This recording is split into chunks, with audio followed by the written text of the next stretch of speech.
Welcome back sa ating channel, Surigao Sun, for another minutes of treasure analysis, discussions, and decoding of your treasure markers. At kung meron kayong ganitong mga treasure markers na natagpuan sa kabundukan, pwede niyong ipadala sa aking email, surigaosun@gmail.com, or sa aking Facebook para ating ma-analyze. Ngayon, bago tayo magpatuloy, ako'y mag-shoutout muna. Alright, ako'y mag-shoutout kina Bunny Cornelio, Moises D. Rio, Masayon Marlon, Arnold Uapin. Also shout out din kina Vince Daliba, Marco Hunculada, Elvin Famaran, Ace Junior Peralta, Raul Trangia, and shout out kay Esmeraldo Masangkay, Batang Leyte. Shout out din kina Val Sulpong, Pisio Himintisa, Rinanti Tapol, Efraim Birbanya, and also to Jason Mangawang. How are you guys? Yolop Augab. Shout out to you. Arlen Palera Santos. Warley Flores. Alright, how are you mga katiyats? Jacqueline Sinaban, Maria Deta, Maribel Kirog. And lastly, shout out kina Pangus Sylvester, Mards Dacasa, Francis Balana, Rolly Punciano, and to Romel Hisolgon. At sa mga hindi ko nabanggit, shout out sa inyong lahat guys. Tayo na ngayon magpatuloy sa ating treasure marker analysis. Maraming salamat.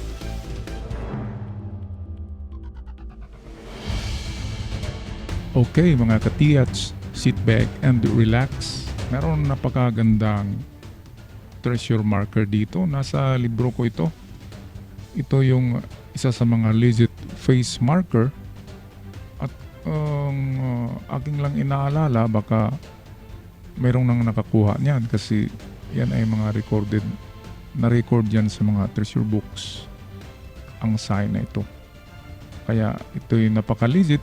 Ang akin lang sana ay wala pang nakapunta dyan na treasure hunter noong dekada 80 at 70 at sana ay intact at hindi pa nagalaw ang treasure na yan. Make that ang treasure site na yan.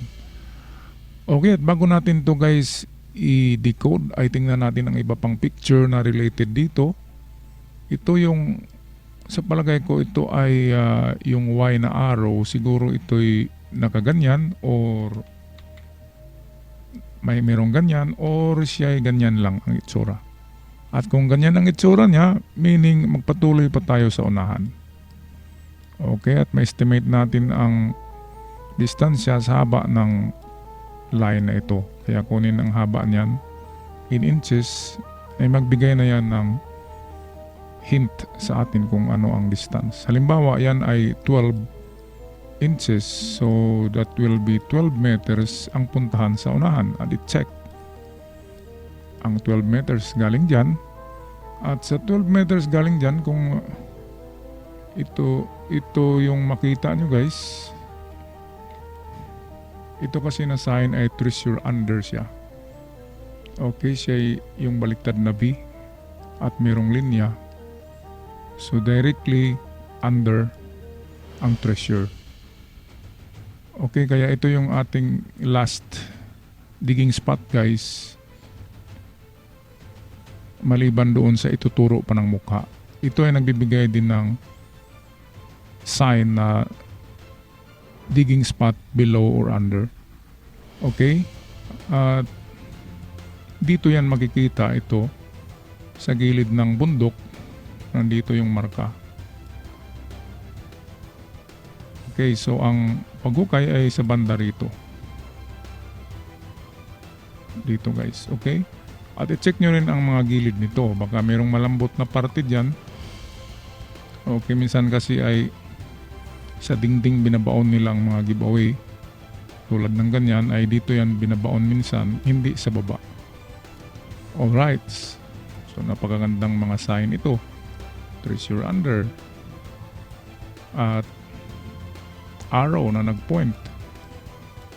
Kung ito ay nakapoint doon guys sa dito, kung ito ang tinuturo ng arrow na ito, walang kaduda-duda, there will be no shadow of doubt na doon talaga sa baba ng sign na ito ang item.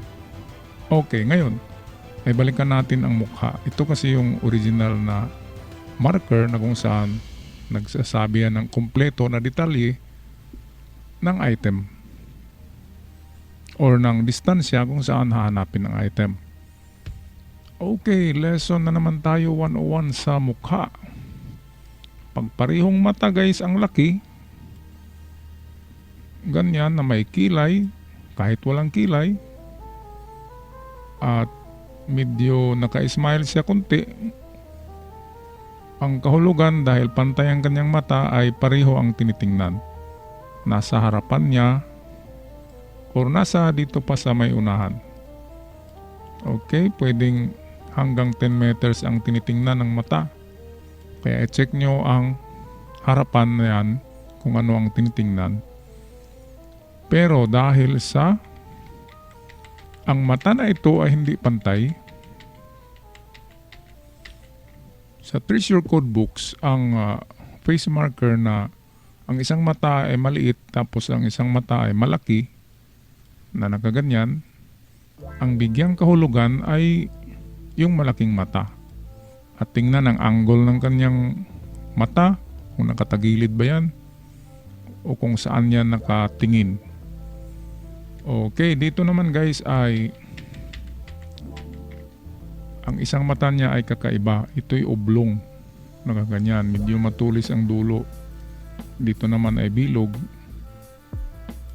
So ang kahulugan nito ay kahit wala itong mata dito, kahit itong bilog lang, at kahit itong linya lang na nakaganito, ang kahulugan ay ang treasure ay sa banda roon. Okay, kasi any line na mayroong dot sa gitna, that is treasure under, at kung nakatagilid yan, dito ang dot, ito ay linya, ang treasure ay papunta doon. Kaya ito ay papunta dito.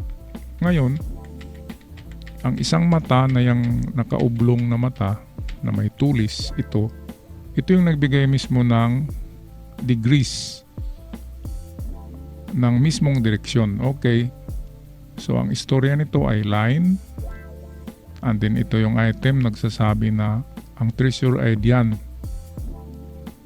Ngayon, itong mata na medyo matulis na oblong ay dito siya tumuturo. Okay, meron siyang angle na around 30 degrees papuntang southwest. Ngayon, tingnan nyo guys, kung yan ay nakatingin doon sa yung dito sa arrow or kahit dito, kung yan ay nakatingin dyan or sa arrow or dito sa pangpang na nandyan yung treasure under sign, ito, well, kung nakatingin itong mata na ito, itong matulis na mata na parang football ang itsura, okay, so 99.9% na nandoon ang item kung yan ang tinuturo nitong mata na ito. Ngayon, kung sabihin natin guys ay nasa kabila, hindi ito na mata ang tumitingin kundi ito, so pwede rin. Yan ang pangalawa natin na pag-decode. Okay, so mamaya na yan, unahin natin muna itong mata na naka-incline or itong mata na naka-angle. Okay, ngayon ang unang gawin natin guys ay ang basihan natin ay itong center. Kunin natin ang center, ganyan, and then kumuha tayo ng lubid or nylon, atin dyan i-align hanggang dito. Okay, at kung example, ito yung ground line guys, tingnan natin kung saan tumatama yung inclination ng mata. Okay, so kung dito yan tumatama, so dito tayo mag-test dig kung saan tatama. Kaya nga naka-angle yan. Okay, kasi merong purpose. Ngayon, dahil itong bato na ito ay naka-flat sa lupa, Meaning to say, ganun pa rin.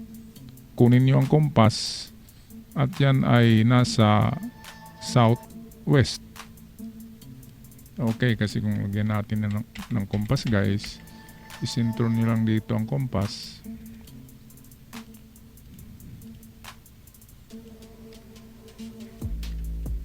Ganyan.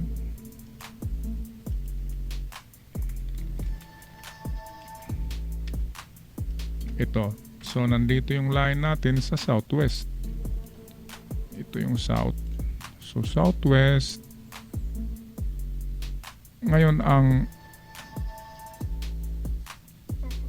kung yan ay nakahiga or nakalatag sa lupa, wala siyang intersection sa ground.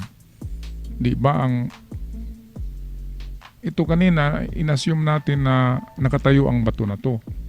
Kasi wala naman ako dyan. Hindi ako sigurado kung nakatayo ang bato, nasa pader ba yan or naka-flat sa lupa. Pero sa palagay ko ito yung naka-flat sa lupa. Kaya walang intersection. Sa palagay ko wala ito. Kundi hanap tayo ng distansya diyan. Okay. Dito muna tayo magbase guys ng distance sa haba nitong bakit nilagyan niya ng ganito. Itong kanyang kilay at saka kanyang ilong ay mayroong purpose yan. Yan ay nakaturo, it's either papunta dito. Kunin natin ang gitna niyan kasi ito'y arrow. Arrow ito guys na nagaganyan. So ang kanyang direksyon ay paganyan. Itong mata naman ay paganito. So pwede sa unahan mag-intersect sila. Magkasalubong yan sa unahan. Okay, sabihin natin dito yan. Tapos itong mata, adjust tayo konti guys. Ayan, para makikita. Example natin kung saan nag-intersect ang lines nitong mata at saka nitong ilong. Sa palagay ko malayo ang intersection niyan, nasa 12 meters. Kaya yun ang gawin nyo guys. Lagyan nyo ng linsa or lubid or straw. Mura lang yung straw. Lagyan nyo yan ng straw pa ganyan. Dito rin sa mata. At makuha nyo ang intersection ng lines. At doon maghukay ng test dig. Okay, ito yung number 1 na paghanap ng distansya ng item.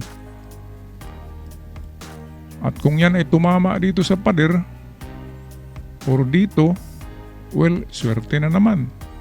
Kasi isa lang ang tinuturo. Ngayon, pangalawang paghanap nito guys ng item sa pangalawang distansya ay kunin natin ang haba ng ilong. Yung ilong na yan ay paa. Ito ay paa guys na ito yung kanyang foot. Ito yung kanyang tuhod. Kung kumpletuhin natin yan ay nagaganyan yan. Ito'y sapatos. Ang meaning ng sapatos or paa ay hahakbang ba tayo papunta roon? Nang it's either 7 to 10 meters. Ang distansya ng mga paa ay hanggang 10 meters ang layo. Okay, so pangalawa nito guys ay kunin natin ang haba nito in inches.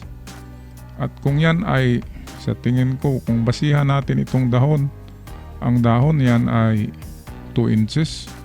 So 2, 4, 6, 8, around 9 inches.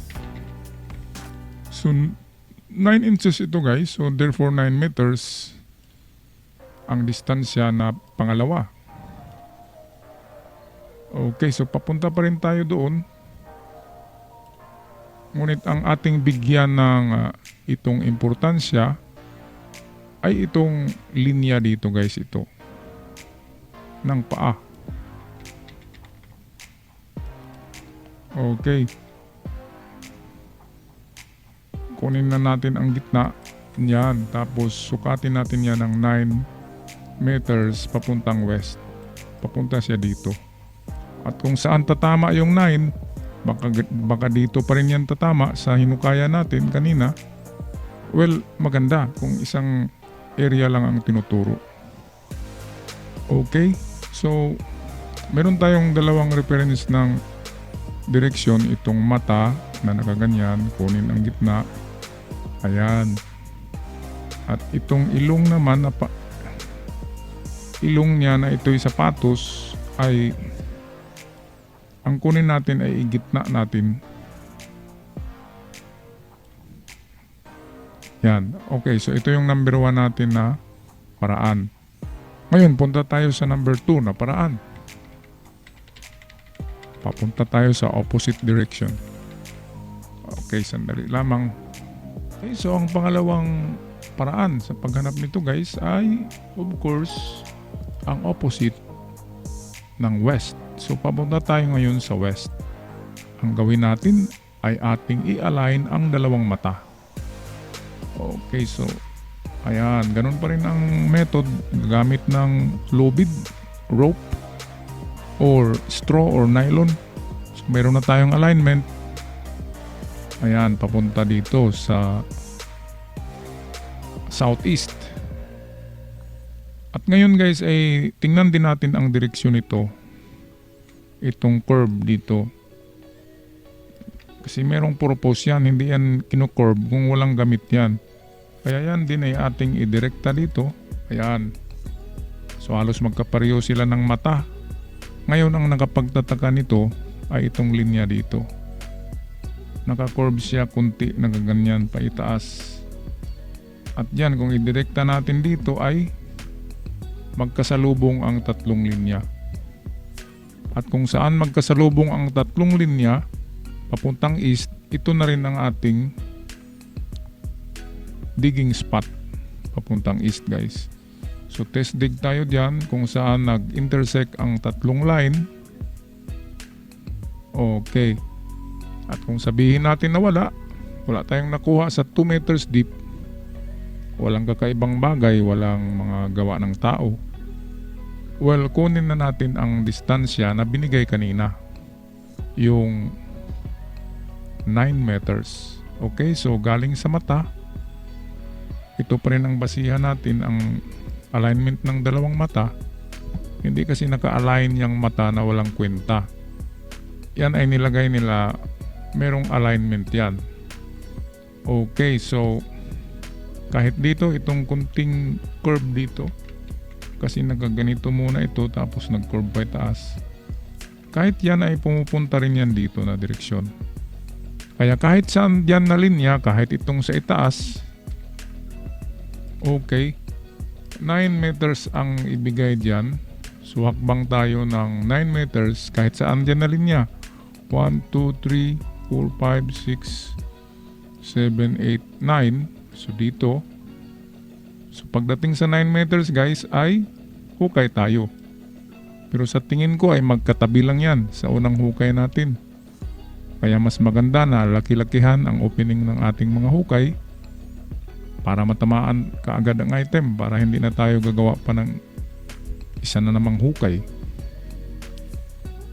Alright, so paano guys kung wala sa left and right na solusyon natin, wala sa west at wala din dito sa east? Anong gagawin natin? Of course, yung kanina, ito yung ating pag-asa na sa banda dyan, sa banda dito guys, sa baba mismo nitong nagaganyan na sign at may linya, sa baba niyan ang item. Okay, at kung tingnan natin dito ay ito yung kanyang digging spot. Sa baba niya dito around 0 to 1 meter. So 0 papunta dito 1 meter.